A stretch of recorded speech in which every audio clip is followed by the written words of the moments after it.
We've looked to inspire and nurture each other by asking, what's possible?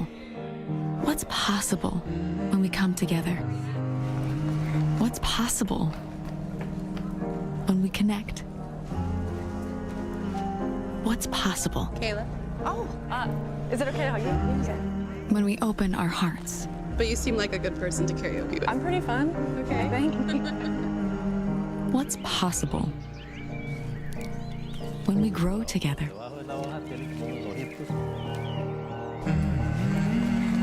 After 50 years,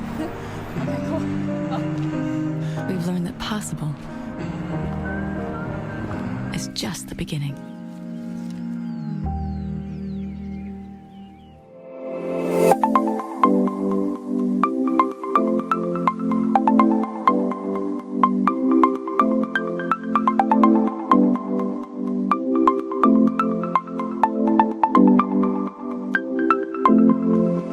Hi, my name is Noazira binti Jannah. Hi, Assalamualaikum. My name is Nur Anisidina binti Ali. Hi, my name is Nur Najwa binti Jamhardi. Hi, Assalamualaikum. My name is Nur Zulaika binti Muhammad Rozani. Assalamualaikum and hi, my name is Sharina binti Muhammad Fadil. Hi and Assalamualaikum. My name is Siti Nashai binti Yusof.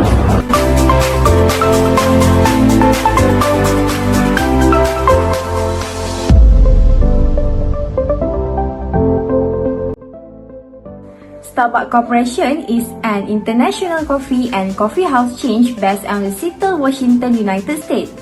It has a single small store that was opened in 1971 and became a coffee giant at the end of the millennium. Starbucks has led a coffee revolution in the United States and beyond. The store was opened by the three men, which are the Jerry Baldwin, Zach Siegel, and the Jordan Broker.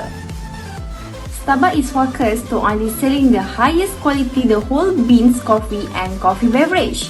It serves a wide range of the beverage products such as hot and cool drink. For the whole bean coffee, latte, fresh juice, frappuccino beverage, and others. It also offers a range of snacks such as pastry, yogurt, salad, and cake. Starbucks has distinguished itself from other coffee companies by the popularizing the darkless roasted coffee. Unlike other coffee makers, Starbucks uses automated espresso machine to make a coffee. It does to ensure the safety of their employees. The company's goal is to become the world's most well-known and respected brand. To achieve this goal, the company plans to keep its fast retail growth, expand its specialty operation, and carefully seeks other ways to expand the Starbucks brand through the launch of new products and developments of the new supply chain. The company's objective is to maintain the Starbucks brand as one of the most recognized brands while continuing to improve sales, profitability, and customer loyalty worldwide. According to the Starbucks annual report, their objective is to maintain Starbucks standing as one of the most recognized and respected brands in the world. They plan to achieve the respect and to be recognized through the use of the ethical sourcing and environmental stewardship.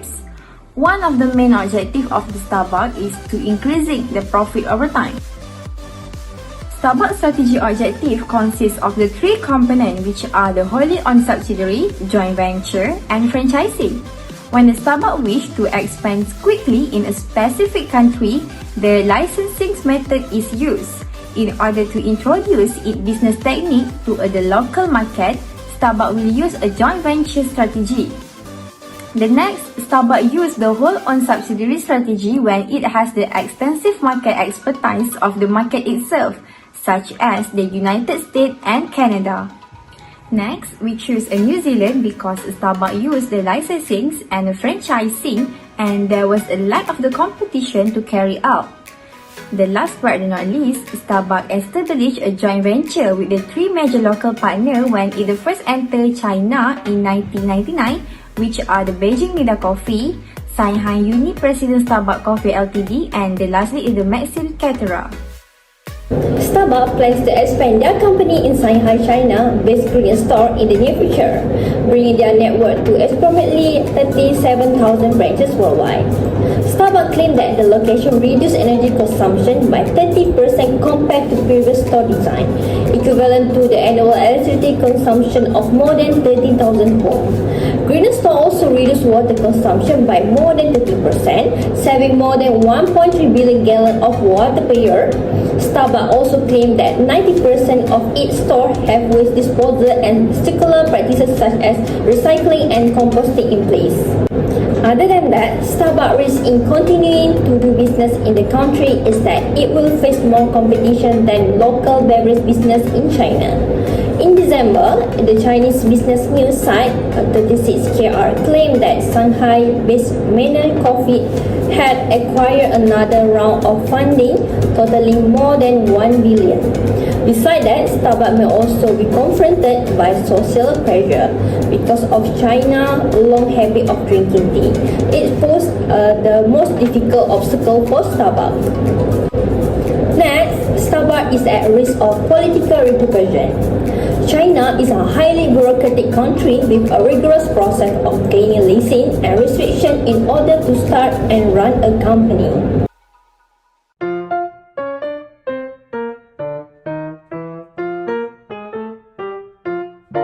Starbucks is the worldwide largest coffee house company that dominates the US market and have grown to 24,058 locations globally by exporting its products to countries such as China, Japan, South Korea, UK, Turkey, Malaysia, Russia, UAE, and others. In fact, the company is recognized among Forbes' top 500 world's largest public corporations because of its good and consistent operating outcomes.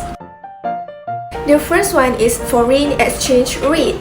A higher valued currency makes exports expensive, and it will worsen a country's trade balance. According to the Jakarta Post, the rupiah exchange rate against the US dollar was dropping by 86 points, thus made Starbucks in Indonesia net profit fell by rupiah 4.16 billion to rupiah 120.53 billion in 2018. The second one is inflation of foreign countries. When the price of goods in any country increases due to inflation, the products produced there will become pricier. According to the Korea Times, the inflation that occurred in Korea in 2011 has made the sales of Starbucks drop. The rise in meal price because of inflation has forced workers to manage their lunchtime spending and buy coffee from other convenience stores rather than Starbucks. Next, national income of foreign countries. When a country's GDP rises, the less it spends on local goods, and this will cause a fall in exports. The rising in the national income of Starbucks' main trading countries will increase exports due to the high demand for Starbucks products. Lastly, changes in interest rates. An increase in interest rates might cause a rise in its value and make the demand for the currency grow, thus making exports more expensive. According to the foodnews.com, Starbucks and its suppliers will get a lower profits when the interest rate increases because it will discourage investment and spending. Mortgage repayments will also increase, leading to a lower purchasing power, since this will leave customers with a less available income for them to spend on luxury goods like coffee.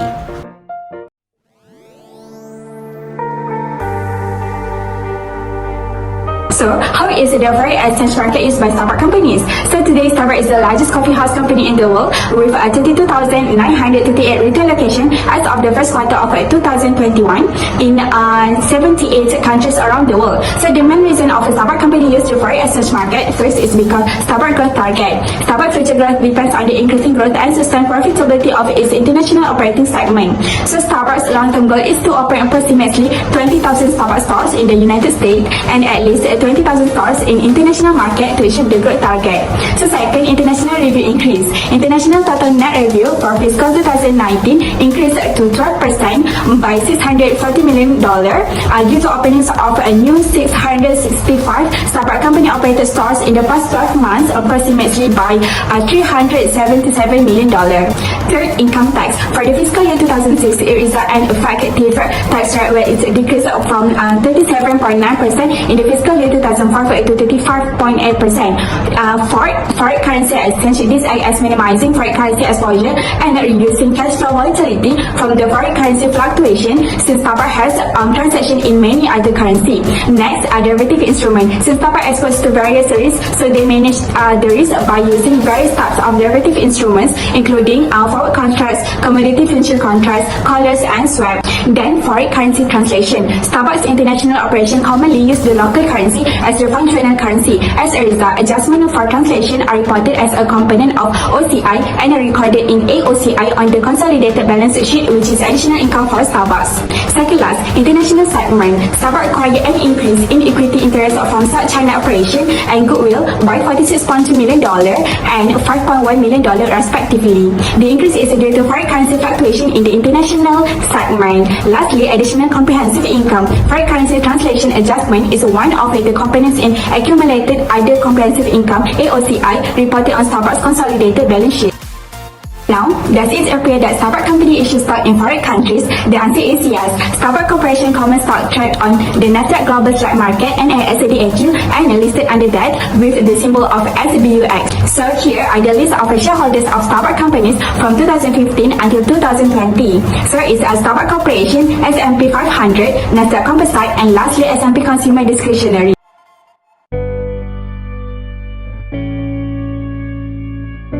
What the currency that the Starbucks used to conduct in the international business by Starbucks index that help files a lot to a proportions buying power equalities BPP that thinks about the expenses of a toll led in nearby case against the US dollar in 60 nations. The reasons for the Starbucks file to show the buying force of every public money address is reflected in the expenses for a lead in the country in US dollar. For example, a lead that costs additionally less in one nation US dollar. However, we know that the cash with the two collide witness this a cash we have a cost per bear is understanding assume that cost indicate that Chinese remainder will be the view is the correct US dollar while the type bet is underestimated. The trend in the main foreign currency used by the Starbucks have changed over the last year is related to the CEO Kevin Jason and other Starbucks pioneers illustrate a dream for the future and talk about the organization's investments against its growth at scale plan with a hypothesis of making an incentive for all partners. Starbucks accept that the capable development incorporate making the best decisions for the two individual and the planet. Starbucks import the half most espressos being assumable for a score of the nations, taking everything into the account. If the Starbucks money fell in the Eastern cooperative with the espresso exported, then the espresso bill will cost more. So long haul agreements and purchasing espresso of fact market will restrict the attackable file and will be brand innovation to a specific espresso beans.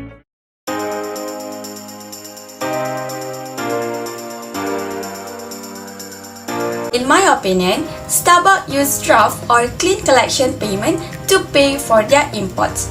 All shipment documentation, including title of documents, are handled directly between trading partners in the clean payment method. Bank functions are limited to clearing sums as needed. Both importer and exporter may benefit from the clean payment method because it is reasonably inexpensive and simple. Clean payment can be divided into two categories, which is advance payment and open account. The exporter is trusted to send the item after receiving payment from the importer under the advance payment method. In the open account technique, the importer is trusted to pay the exporter after receiving the products. The fundamental disadvantages of the open account technique is that the exporter bears all risk, whereas the importer benefits from the delayed use of the company's financial resources and is also exempt from the risk of product. According to Starbucks Annual Report 2020, for borrowing capacity, they use credit facilities and commercial paper. Starbucks had $2.0 billion unsecured 5-year revolving credit facilities, of which $150 million is available for letter of credit issuance. They have the possibility to increase the maximum commitment amount by $500 million, subject to negotiations and agreement with associated institutions. Borrowing under the credit facility are subject to the conditions of the 2018 credit facilities and will carry interest at a variable rate based on LIBOR and, in some cases, a base rate of US dollar denominated loan plus an appropriate margin. Starbucks may issue unsecured commercial paper notes up to a maximum aggregate amount outstanding at any time of $30 billion under their commercial paper program, with individual maturity that may vary but may not exceed 397 days from the date of issue. Amounts owned through the commercial paper program must be backed up by the commitment made under the 2018 and 364 days credit facilities mentioned above. The revenue from Starbucks commercial paper program borrowing may be utilized for working capital, capital expenditure and other corporate objectives such as company development, payment of cash dividends on their common stock and share repurchase. They had $296.5 million in outstanding commercial paper borrowing as of September 27, 2020. Net of unamortized discount, with the bulk maturing in the second quarter of fiscal 2021.